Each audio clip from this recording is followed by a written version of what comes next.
नमस्कार, स्वागत है आपका सुलभ चर्चा में।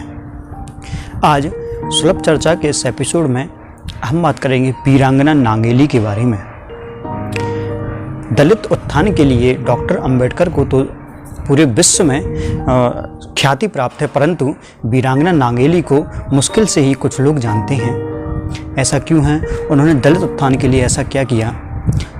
और तो बता दूं व्यूअर्स आपको कि हमारे सामंतवादी इतिहास में, जी हाँ, सामंतवादी, जब अंग्रेज़ भारत में स्थापित होने के लिए लड़ रहे थे और सामंतवाद स्थापित था 18वीं सदी के अंत में और 19वीं सदी के प्रारंभ में, तब त्रावणकोर रियासत जो वर्तमान में केरल में है, वहाँ के राजा द्वारा निचली जनजातियों की महिलाओं पर एक कर लगाया जाता था, मूल कारम, जो कि ब्रेस्ट टैक्स था।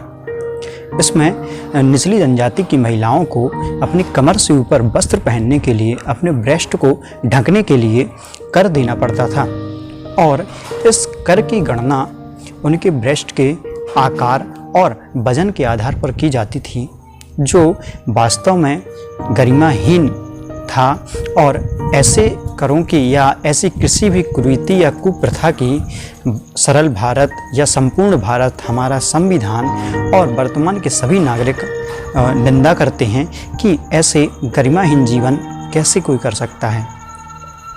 बात करते हैं कि हुआ क्या था। तो ये जो टैक्स लगता था, साथ ही एक और चीज़ प्रचलित थी दक्षिण भारत में ही, नायर जनजाति की महिलाओं को भी, जो नवमूद्री ब्राह्मण हैं, उनके सम्मुख अपनी कमर से ऊपर वस्त्र पहनने का अधिकार नहीं था। ये जनजातियों को प्रताड़ित किया जाता था या दलित समुदाय को, इसलिए शायद बाबा साहब अम्बेडकर को आवाज़ बुलंद करनी पड़ी। खैर, हम बात करते हैं इसकी। जो नांगेली थी वह त्रावणकोर रियासत में चिरुकंदन जी की पत्नी थी और यह चेरथला ग्राम में निवास करते थे। इन दोनों को यह प्रथा बिल्कुल अच्छी नहीं लगी और नांगेली ने इस प्रथा का विरोध करने का ठाना कि मैं इसका विरोध करूंगी। उन्होंने अपने पति चिरुकंदन से इस बारे में विचार विमर्श किया और कहा कि मैं ऐसी गरिमाहीन प्रथा का पालन नहीं करूंगी, मैं कोई राजस्व नहीं दूंगी। उन्होंने विरोध किया। जब राजस्व अधिकारी इनके पास टैक्स लेने आए, उसकी गणना करने आए, तो इन्होंने अपने स्तन को धारदार हथियार से काटकर और एक केले के पत्ते पर उनको भेंट कर दिया, जिससे वह सब चौंक गए और उनमें भय फैल गया कि आखिर ये क्या कर दिया लड़की ने। फिर खून अधिक बहने के कारण वीरांगना नांगेली की मृत्यु हुई, परंतु उन्होंने पूरे समाज को एक मैसेज दिया कि हमें गरिमापूर्ण जीवन के लिए जीना पड़ेगा। उन्होंने तो कहा था कि हमारे पास दो ही मार्ग हैं, या तो हम ऐसे अत्याचार को और कुरीतियों को सहें और उसके साथ ही मर जाएं, या फिर अत्याचार एवं बुराई के खिलाफ आवाज़ उठाएं और शान से मर जाएं। उन्होंने शान से मरना स्वीकार किया। जब झांसी की रानी लक्ष्मीबाई, वीरांगना अवंतीबाई, महारानी दुर्गावती शान से मरती हैं युद्ध भूमि में, तब तो उन्हें याद किया जाता है, लेकिन विडंबना ये है कि वीरांगना नांगेली को याद नहीं किया जाता, उन्हें इतिहास के पन्नों में जगह तक नहीं मिलती है। आज भारत में शायद 5 से 10% लोग ही इस विद्रोह के बारे में जानते होंगे। इसलिए हमारे संविधान में भी गरिमापूर्ण जीवन जीने के अधिकार के बारे में कहा गया है, क्योंकि गरिमापूर्ण जीवन जीना सभी का अधिकार है और उसी के लिए नांगेली ने बलिदान दिया था।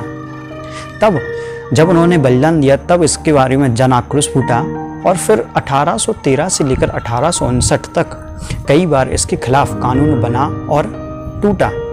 लेकिन एक कठिन कानून या कठोर कानून कब आया 1859 में? वो भी तब आया जब दक्षिण भारत में ही 2 महिलाओं ने इसके विरोध में स्वजन में बाजार में और आत्महत्या कर ली, अपने आप को शहीद कर दिया कि हम ऐसे गरिमाहीन जीवन नहीं जी सकते।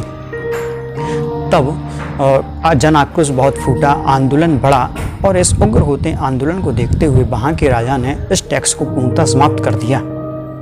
वर्तमान में ऐसी कोई भी कुरीति का कोई भी समर्थन नहीं करता है, अतः आप लोगों से निवेदन है कि आप लोग भी ना करें।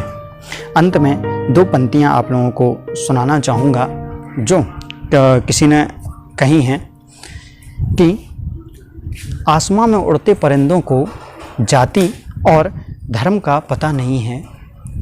अच्छा है कि आसमां में उड़ते परिंदों को जाति और धर्म का पता नहीं है।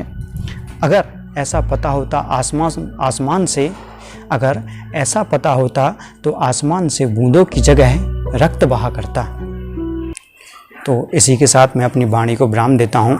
Thank you. अगर स्टोरी अच्छी लगे तो लाइक, कमेंट, शेयर, सब्सक्राइब जरूर करें। Thank you.